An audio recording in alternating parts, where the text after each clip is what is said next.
రేపే Messi versus CM Revanth football match. Uppal stadium ముస్తాబోతోంది. Full practice లో ఉన్నారు సీఎం రేవంత్ రెడ్డి. నిన్న మరొకసారి క్రీడాకారులతో కలిసి ప్రాక్టీస్ చేశారాయన. సంగారెడ్డి జిల్లా కంకోల్ ఓక్సన్ వర్సిటీలో సీఎం మ్యాచ్ ప్రాక్టీస్ చేశారు. 2 గంటల పాటు రేవంత్ మ్యాచ్ ప్రాక్టీస్ చేశారు.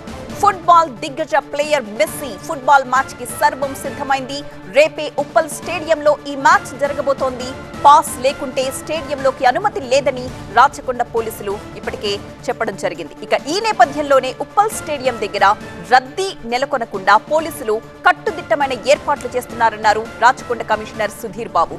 టికెట్ పాసులు ఉన్నవారు మాత్రమే స్టేడియానికి రావాలని, వారికి మాత్రమే అనుమతి ఉంటుందని తెలిపారు. ఈ మ్యాచ్ కి అత్యంత కట్టుదిట్టమైన భారీ బందోబస్తు ఏర్పాటు చేశామన్నారు సిపి.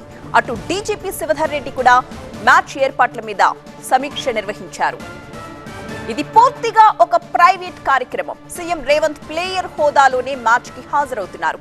మ్యాచ్ ద్వారా రాష్ట్రంలో ఫుట్బాల్ వాతావరణాన్ని ప్రోత్సహించడం, యువతలో ఈ ఆటపై ఆసక్తిని పెంపొందించడం లక్ష్యం.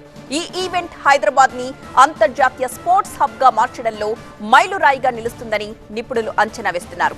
ఇక ఫలక్నుమా ప్యాలెస్ లో జరిగే మీట్ అండ్ గ్రీట్ సెషన్ కూడా స్పెషల్ గా మారబోతోంది. ఈ ప్రోగ్రామ్ లో మెస్సీతో కలిసి ఫోటోలు తీసుకునే అవకాశం కల్పిస్తున్నారు.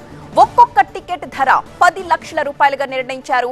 ఇది హై అండ్ ఫ్యాన్ ఎక్స్పీరియన్స్ గా మారబోతోంది. ఈ సెషన్ ద్వారా అభిమానులు మెస్సీతో కొద్దిసేపు సంభాషించి ఆటపై అభిప్రాయాల్ని పంచుకోవచ్చు. ప్యాలెస్ లో రాయల్ అంబియన్స్ తో ఈ ఈవెంట్ మరింత మెమరబుల్ గా మారబోతోంది.